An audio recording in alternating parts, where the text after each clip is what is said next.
There's a great quote from Calvin Coolidge that says, the nation which forgets its defenders will itself be forgotten. I don't think we can ever forget our defenders. It weakens our nation when we do. We saw that after Vietnam when we forgot our defenders and turned our back on them. I work each and every day to try to ensure that that doesn't happen again. We are joined at the Daily Signal by Gary Sinise, the famous actor from Forrest Gump, and also the author of a new book called Grateful American, A Journey from Self to Service. Gary, thanks for being with us. Hey, thanks for having me. I want to start with the book. It's a great book. It tells your story. Tell us why you decided to write it. Well, I've been very, very active with military and veteran support for many years, and I've engaged with many different military charities. I've been all around the world. I've been to the war zones. I've been to the hospitals. I've been involved with many projects to support the men and women who serve, and I thought, maybe I'd start to document that in some kind of way through a book or essays or whatever, and then I started to think, well, how did I kind of get to all that? And so I started to retrace my steps, and it turned into an autobiography that really starts with, where I grew up and how I grew up, how I got into acting, my sort of singular focus on self, career, movie business, television business, theater, to the broader focus of service to others after September 11th. There's a great chapter in the book called Turning Point. It talks about that moment in my life where I turned kind of away from just this focus on my career to this much broader effort to try to help our veterans and support our military. And that's turned into just a full-time thing. It certainly so it's has, all documented in there. We appreciate you telling that story. You grew up in the Chicago suburbs. You were early on interested in sports and music, and then acting really changed your life. But it was that role that you played, Lieutenant Dan in Forrest Gump, that really introduced you to Americans in a new way. So did you ever imagine that movie would have that transformational effect on your life?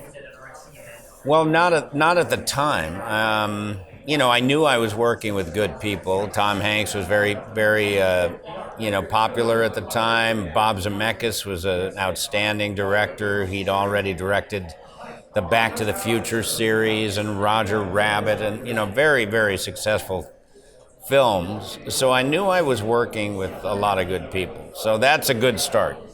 But you can never tell what something is, how something's going to go. We didn't know that the movie would be as big a hit as it was. I knew I very much wanted to play that part. I have Vietnam veterans in my family. I had supported Vietnam veterans in the 80s, 70s and 80s, trying to help them in various ways in Chicago. And then along comes this opportunity very early in my movie career, and I'd only done a few things, to audition to play a wounded Vietnam veteran. I very much wanted to do it. I was lucky to get the part, and it changed my life in many ways, not just with the acting career and what it did to kind of reshape that, because the movie was so popular and all of that, but it opened the door to helping our wounded veterans in a way that I couldn't have predicted at the time. And today you have the Gary Sinise Foundation, you have the Lieutenant Dan Band. There's a lot that you do for veterans. What's one of the most memorable moments that you've had or experiences you've had working with a veteran? Oh, it's very difficult to pinpoint one thing. I try to talk about a number of people that have inspired me in the book. From Medal of Honor recipients, I'm very, very involved with the Medal of Honor Society and the Medal of Honor Foundation. I have been for over a dozen years now. Met extraordinary Americans who did extraordinary things and survived and received the Medal of Honor, Congressional Medal of Honor for that. So some of those I talk about in the book. I have many, many friends in the Medal of Honor Society. I could tell stories all day long about each and every one of them. Some of the many, many hundreds, if not thousands, of wounded service members that I've met over the years going to the hospitals and watching them in various stages of their recovery and being inspired by how they persevere through that physical challenge that they've had. We've built houses for quadruple amputees and triple amputees, and double amputees, traumatic brain injury, very severe burns, spinal cord injuries. I mean, you name it. I've met these folks, and they have changed my life for the better. They really put things in perspective, and giving back to them has been a great privilege. How can people find out more about the work that you're doing or support the foundation? Well, I've been involved in this for many, many years. My foundation is actually in the scope of things. For how long I've been at it, the foundation is relatively new. We're only about eight and a half, almost 9 years in. But I've been doing this for many, many years, supporting many other military charities. My particular military nonprofit is the Gary Sinise Foundation, and you can go to GarySiniseFoundation.org.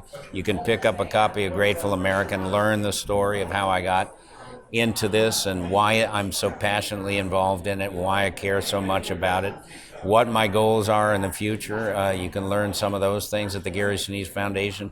Tremendous videos on our YouTube channel that show the people that we're working with and the impact that we're making on them and the impact that they make on us as well.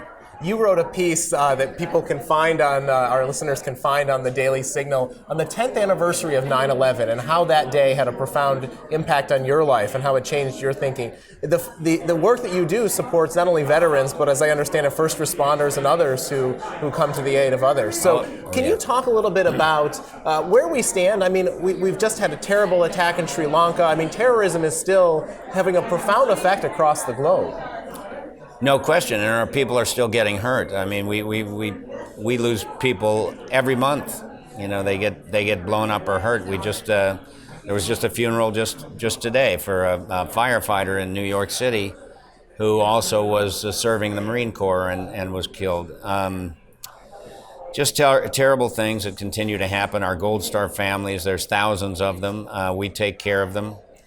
Try to help them through. I would say that unfortunately there's kind of a disconnect between the average American and its military. If you don't have a personal relationship with somebody serving in the military, a friend, a family member, somebody you've grown up with or something like that, you may not have any relationship to what the military actually does for us.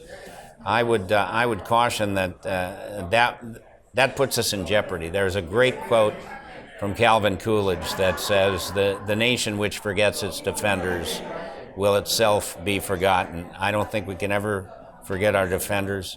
It weakens our nation when we do. We saw that after Vietnam when we forgot our defenders and turned our back on them. I work each and every day to try to ensure that doesn't happen again. And if people go to GarySiniseFoundation.org, they can learn a lot more about the great people that are serving our country. Well, Gary Sinise, thank you for reminding us about the contributions they made. Thank you for spending time with the Daily Signal and sharing your story. I appreciate that, bud. Thank you.